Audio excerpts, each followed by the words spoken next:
And that's a great thing to do with ThingLink. Let's see. And so I just wanted to share that with you. And then remember that there's a page that I just shared that you can explore some more virtual field trips.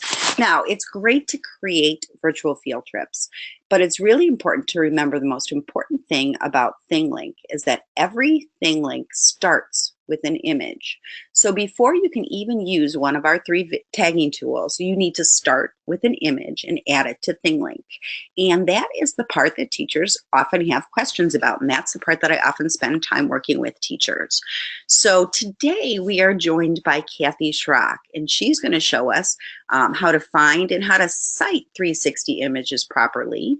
That's really a great thing for ThingLink users because we are building this huge library of interactive images and 360 images that everyone can use and remix and clone, but we need to make sure that we understand which images are okay to use and how to cite them.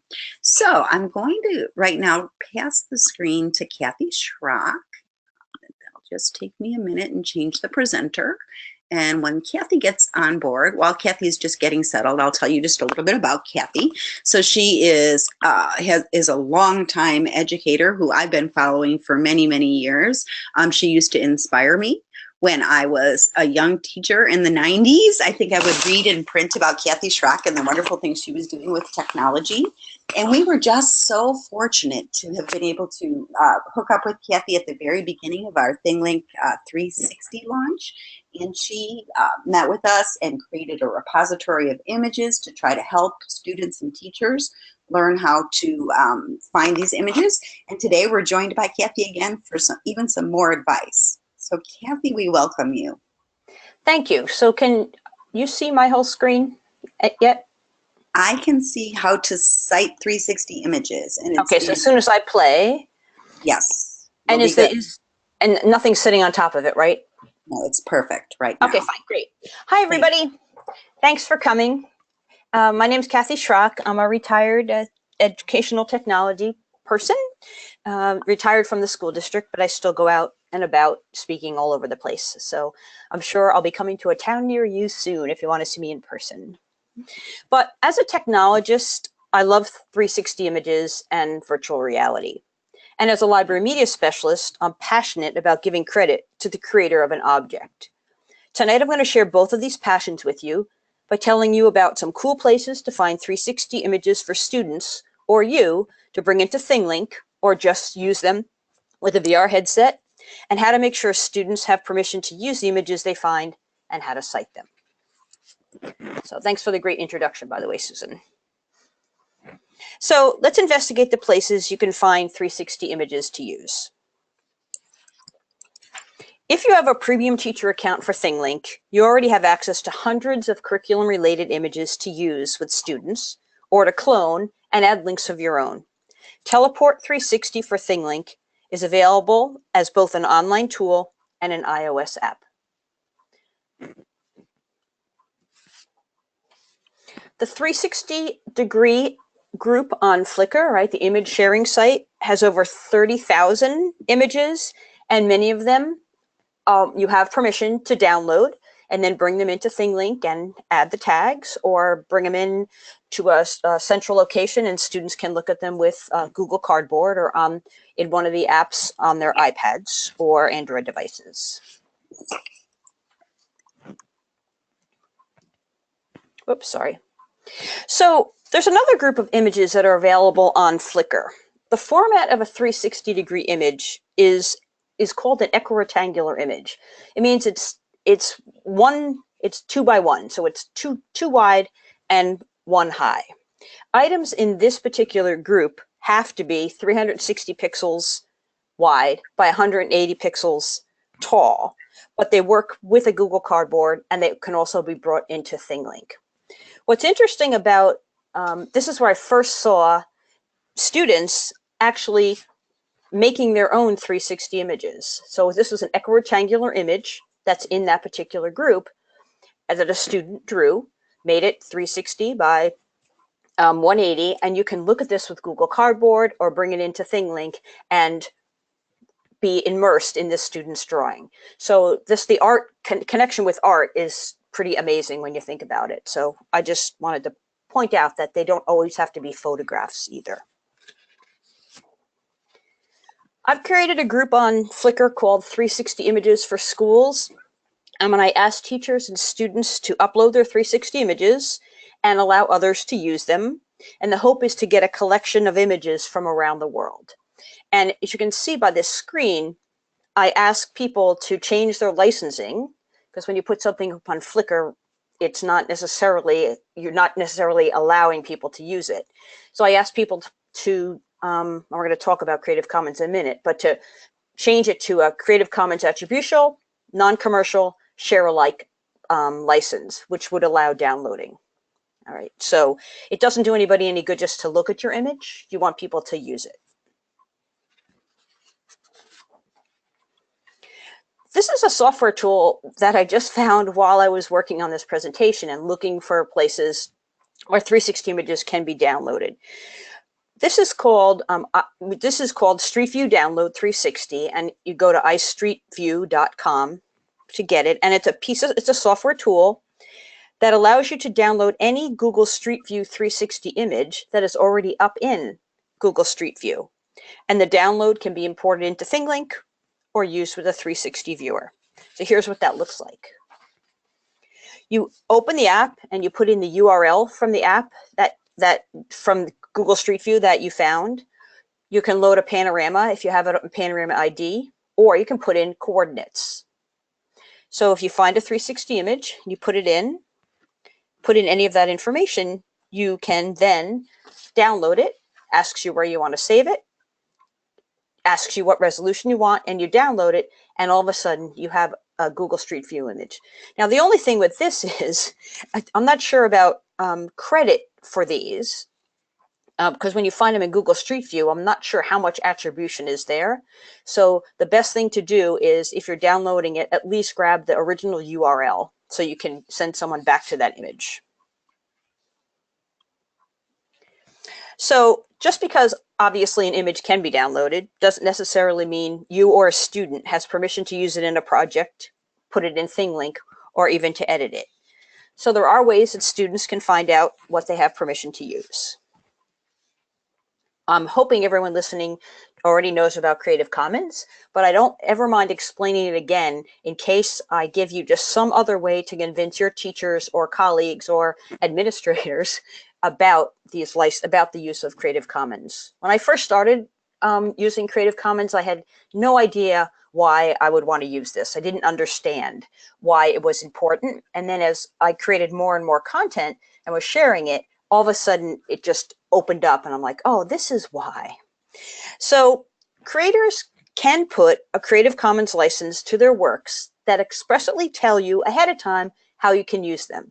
So instead of having the student find an image they like, try to find out who to email to see if they can use it in their science fair project, see if they can get permission, which takes a long amount of time. A person who puts up an image, and other items too, but I'm basically talking about images tonight, can tell you ahead of time how you may use the image. Now, if you don't like, or you want to use it in one of the ways that the person said that it couldn't be used, you can always still write to the person and say, well, you say it's non-commercial, but I want to put it in this book. Is that okay? And you can always get permission other than the Creative Commons licensing from the creator of the image.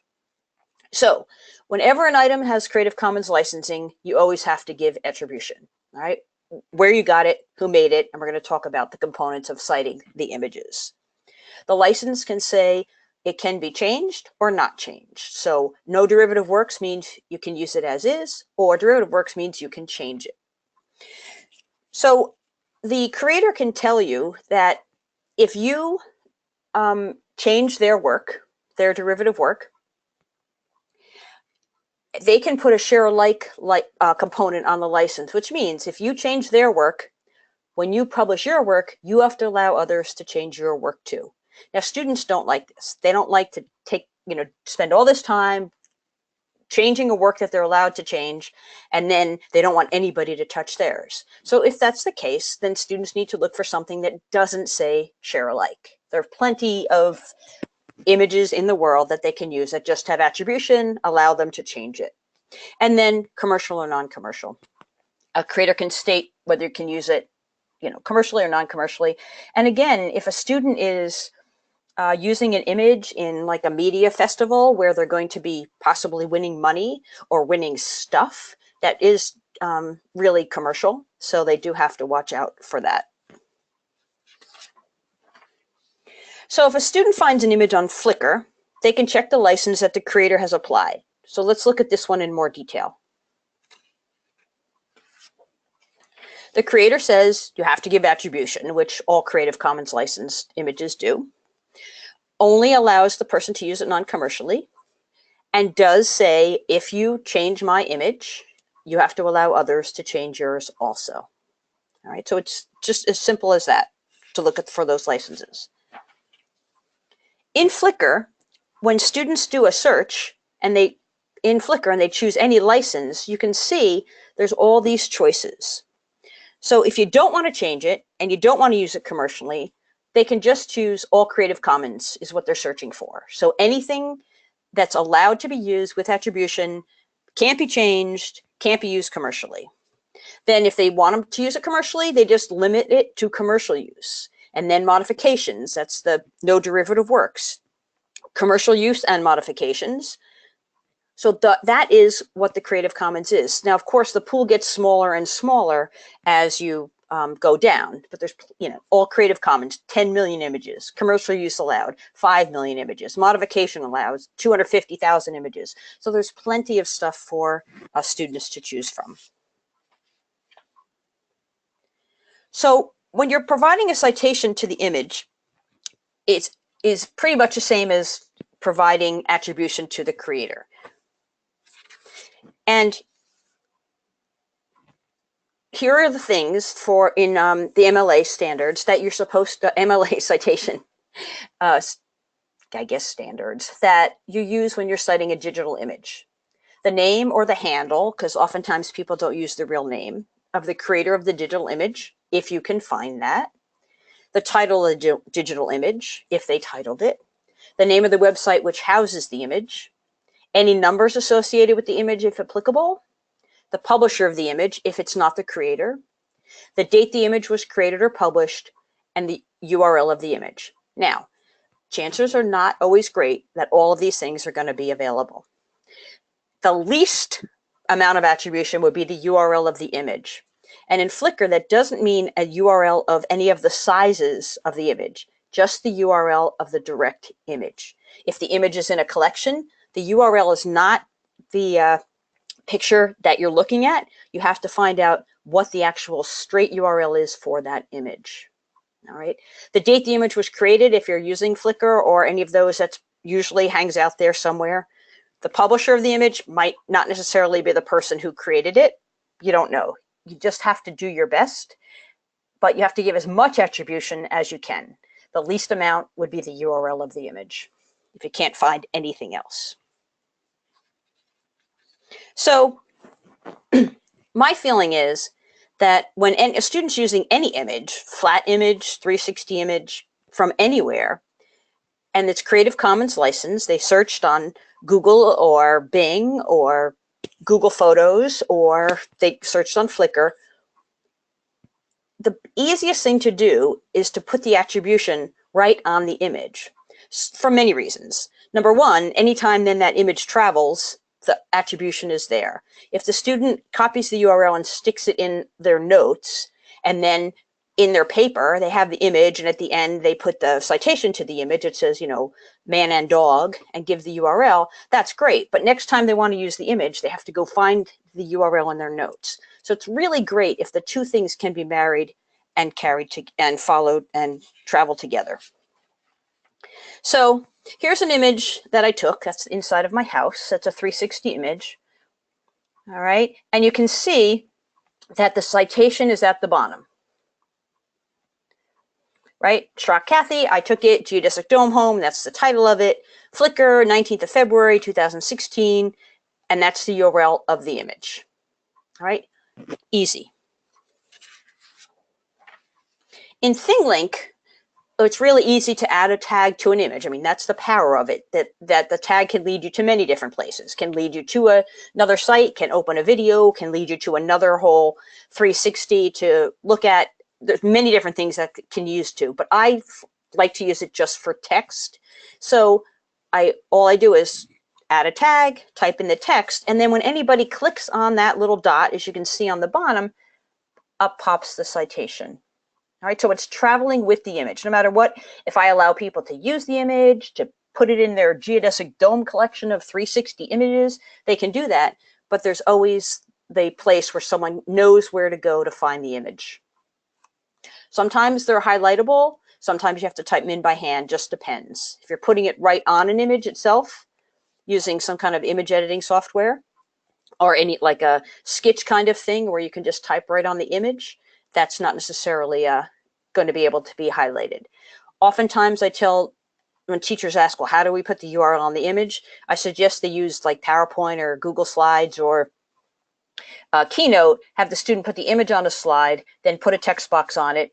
Doesn't have to be big, it has to be readable. Shove it at the bottom, put it in a nice color that you can see, and then save out the images, save out the slides as JPEGs, and then it's always on the image. And that would look something like this.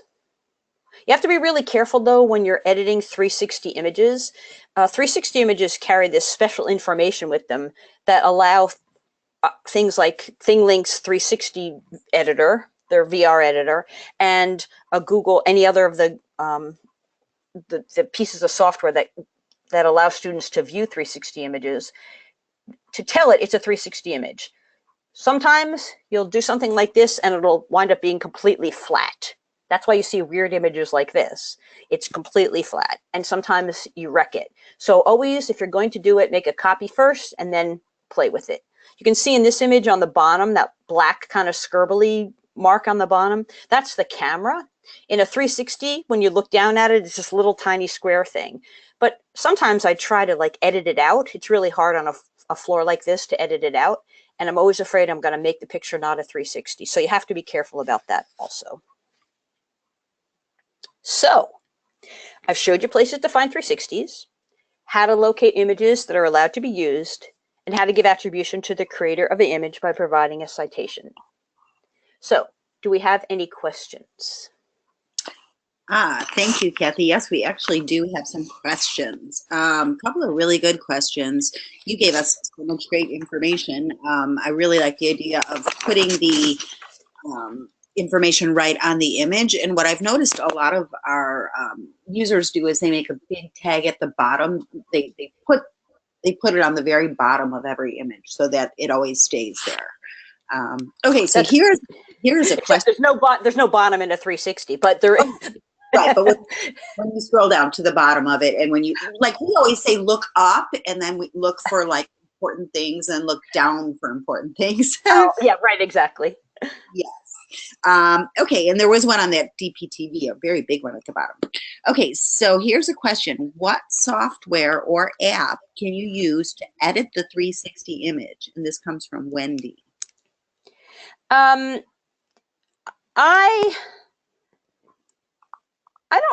I don't edit them very often. I have Photoshop Elements, and again, that's what I use for doing any editing in any kind of image.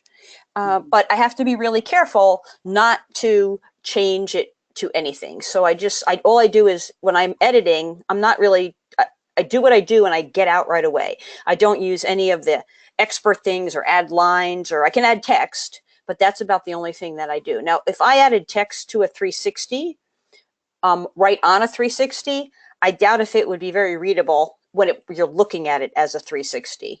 All right, yeah. It's going to be hard. If the shorter the citation, the better.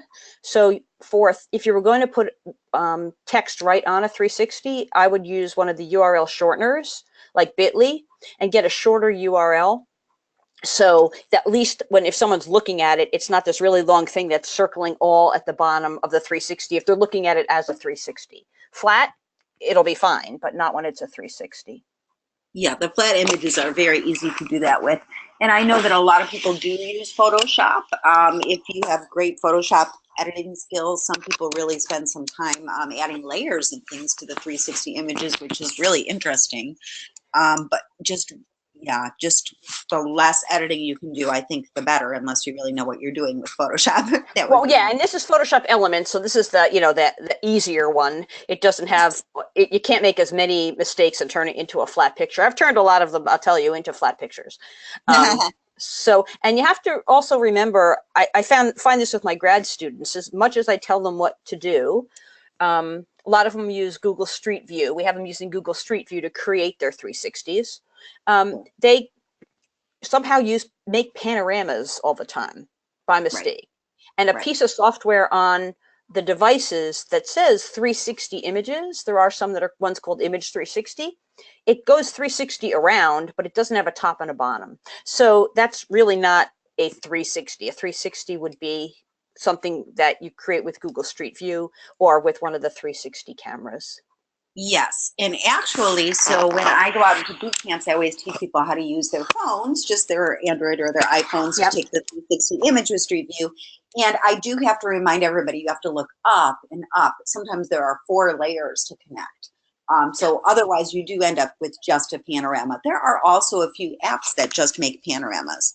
They will upload to ThingLink, but then when you try to look up or down, you just get black space. Right, and some of the newer Androids, people that have newer Androids or the newest Android operating systems, they actually have in their camera, when they look at their options in a camera, they have, you know, photo, video, they have spherical image, which is really just Google Street View, but it's built into the operating system on some Androids.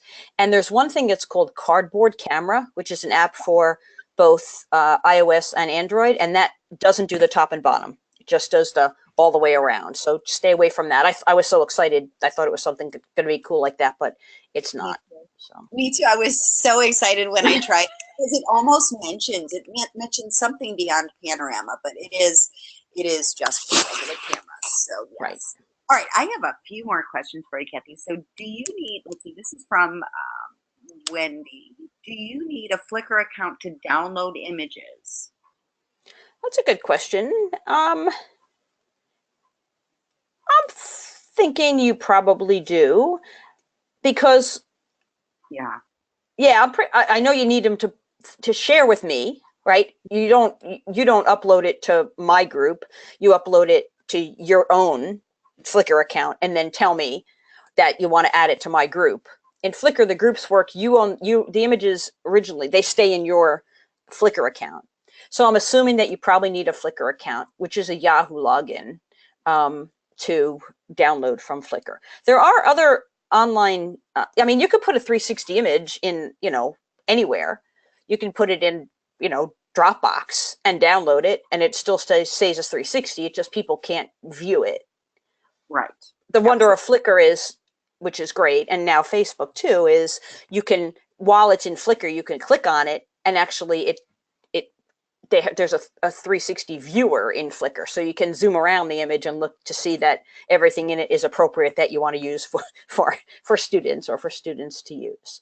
Yeah. And another trick with 360s is, which I discovered by just stupid luck, is in Facebook, your header can be a 360. So if you go to my account on Facebook, you can actually see that same lighthouse picture, but you move around your phone and it moves around my 360, which I think is pretty cool. That's a very good tip. I'll have to try that. It's fun. Yes. Okay, so Kathy, I have a question for you. So when we did our first webinar with our 360 images, we had the pioneers coming out. You set up this 360 images for schools, and we expected that it would really grow, because we just wanted to create this wonderful repository. So has it grown a lot? I don't think it's grown a lot with numbers of people. I forget actually how many people. Well, we can see actually. Let's go back here. Yes. Where was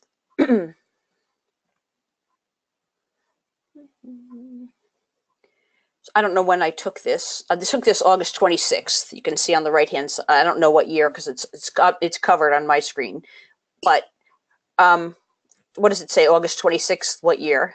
It says May 15th, 2016. Down there, below it, in the where Oh, it says August 6th, 2016, yes. Okay, so that was a while ago. But I have a lot more photos, and well, I make my grad students do it, so I get at least 20 or 40 of them every semester. But the photos have grown exponentially. The people that take images, they just take lots of images. And there's many pictures of insides of schools, but that's okay. I just want, I don't care what's up there as far if it's their backyard. I mean, I use my house all the time because I have a round house, so it really shows off nicely in 360. But basically my idea was, but it is from all over the world. So it's more from not US than US of pictures in there. So, and I don't know if people are actually tagging them, also. So that's the other thing. And Flickr in some schools is blocked, so that doesn't help things either. Yes, but I always do encourage people to put their images up there because it's a really great idea to share. Yeah, and I do have to give permission for them to do it. I just just make sure that that's really legitimately somebody. So Great. Okay, well, it looks like we are out of audience questions right now. That's a whole lot of information you gave us, and I really appreciate all of your time and effort for putting this together. This is going to help me tremendously. I learned at least a handful of things from you, Kathy, that I'll pass on to everybody else. So thank you so much for sharing tonight. It's great. I only ask for one, that you learn one new thing. So if you learned more than one, I've done my duty. Great. Well, then I guess I'm just going to sign off the webinar. So everybody who's in the audience should get a copy of this recorded version. I know Kathy also shared the URL for the presentation, and I'll go ahead and put my screen up really fast so that people can see one more time the URL to get that presentation, because there was so much information there. Also on this final page, you'll see Kathy's information again about how to reach her on Twitter or how to go to her website. There's the bit.ly. Also, I wanted to encourage people in the audience to check out the ThingLink blog, because we have a lot of great ideas going on the ThingLink blog from real teachers who are using 360 in great ways, and it's a good way to connect with people. And then if you're interested in learning more about creating these 360 images, thinglink.com is where you'd go to sign up for an account. So once again, thank you everybody, and have a wonderful evening and happy tagging.